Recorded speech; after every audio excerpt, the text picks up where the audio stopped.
100 years ago, Nikola Tesla discovered a healing technology that threatened the entire pharmaceutical industry. The day he died, the government seized everything. For 100 years, this technology was hidden. Until now, plasma is back. Tesla Club, tzla.club.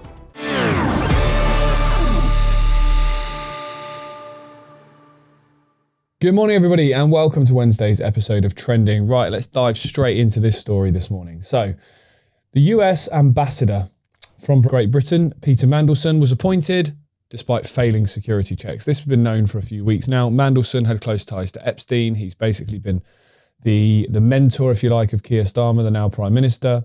Starmer has desperately tried at every opportunity to deny the fact that he knew of these connections to Epstein. He's blamed everybody but himself. He's blamed the civil service. He's blamed everyone doing the vetting and all of that. And many people have come out and actually gone, well, no, he was told all about the fact that he'd failed security, told about the concerns, but he was asked to ignore them because he obviously owed Mandelson something. And more evidence came out this week that he'd actually appointed or talked about appointing Mandelson before he'd even won the election.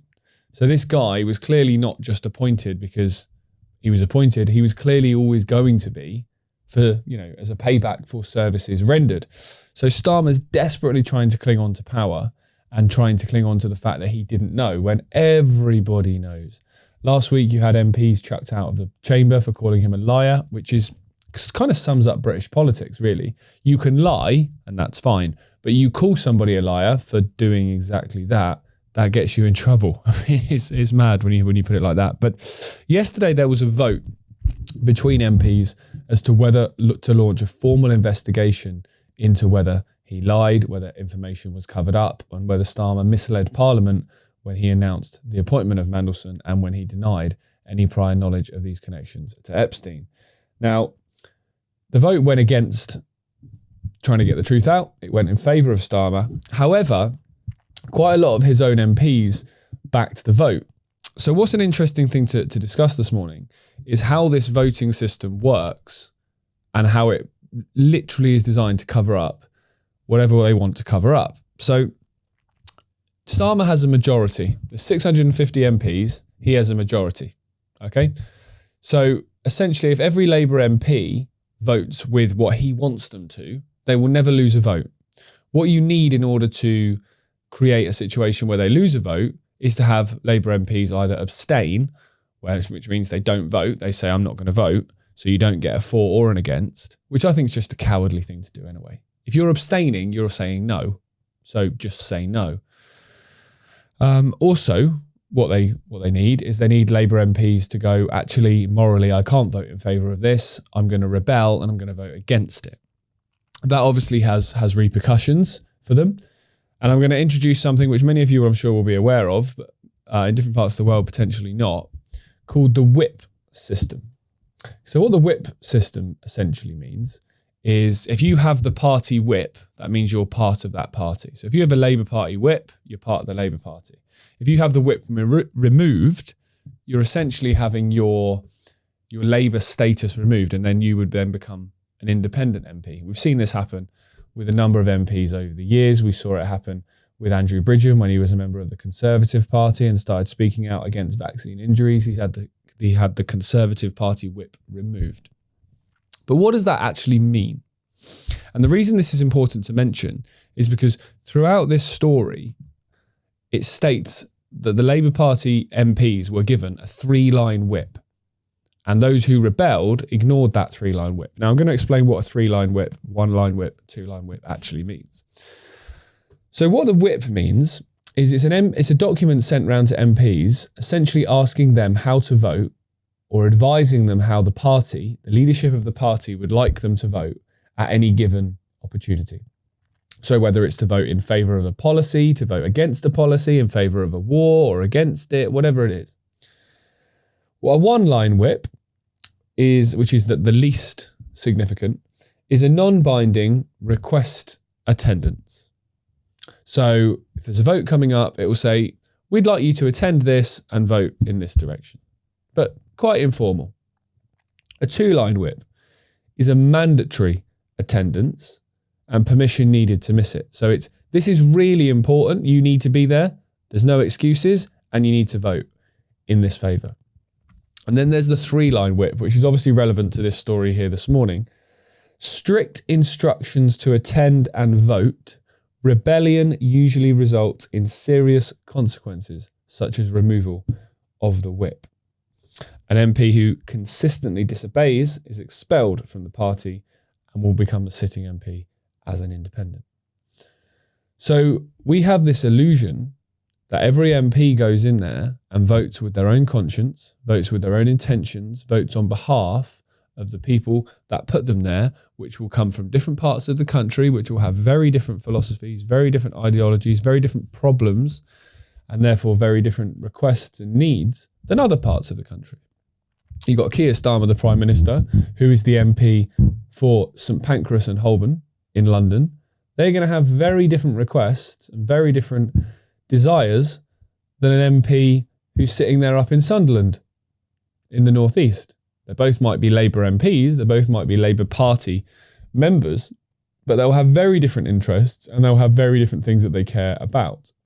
I don't think somebody up in Sunderland who's struggling to make ends meet cares about Keir Starmer remaining in his job. They're probably more likely to be caring about putting food on the table and surviving another day.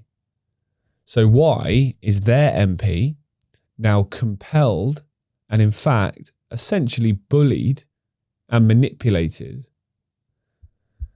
and blackmailed, really? It's blackmail, that's what it is essentially, into voting in a certain way that does not benefit the people that put that MP there.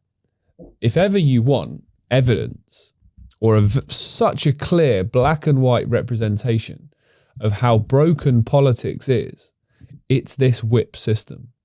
The fact that you have a Prime Minister that if you asked any random person in the street in any part of this country, do you think he lied? I would suggest the overwhelming majority would say yes. Yet he's forced his MPs, and I think there's been about 15 who have rebelled from what I can read.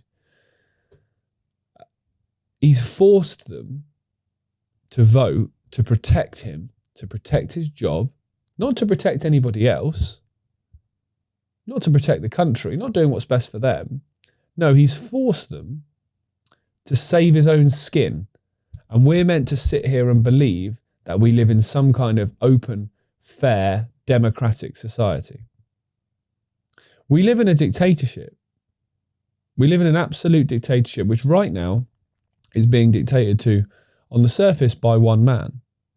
Really, it's being dictated to by the people behind him that are obviously propping him up, and in time will absolutely throw him under the bus. And the fact that he's survived all of these scandals, he's survived all of these different opportunities for him to be ousted, just goes to show how much he must be the chosen one. Certainly the chosen one for the time now, but it's not like they haven't got plenty of material to get rid of him when they want to. Ooh, believe me, they have.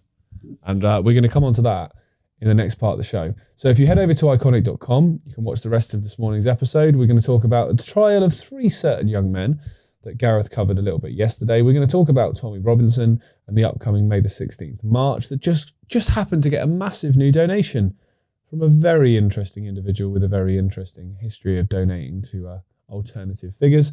We're going to talk about climate change, and we're going to talk again just a little bit more about this vote and who wasn't there and who didn't decide to attend and vote in favour of exposing this Prime Minister, despite supposedly being the one to benefit from this Labour government leaving. I wonder who I might be talking about. I'll see you over on iconic.com if you click the link in the description. In 1943, the government seized Nikola Tesla's most dangerous invention, a healing technology that threatened Big Pharma's entire empire. They buried it for 100 years, but it's back, and over 1,000 people worldwide are using it right now. When you join Tesla Club, you get your own Tesla plasma device, 5 times more powerful than the original Violet Ray and built to last. You join a private Telegram group where members share breakthroughs daily. Stroke recoveries, cancer reversals, chronic pain gone in minutes. These aren't stories. These are yesterday's posts. You get lifetime support from people who've been where you are.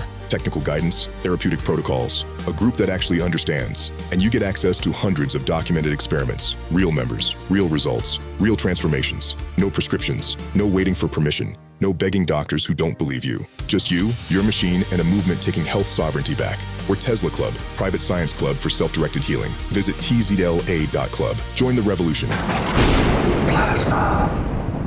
It's back!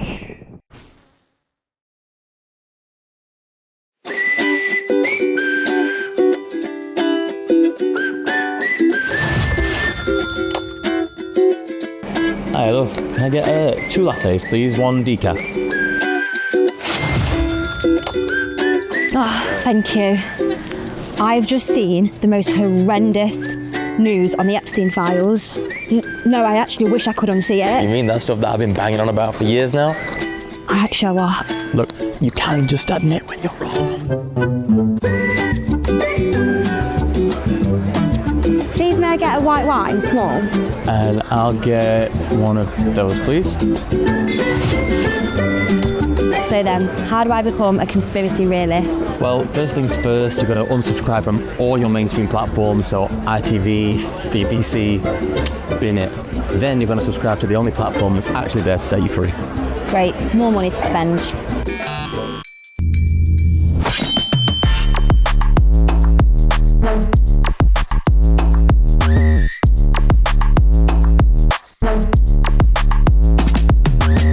Also, is really a man?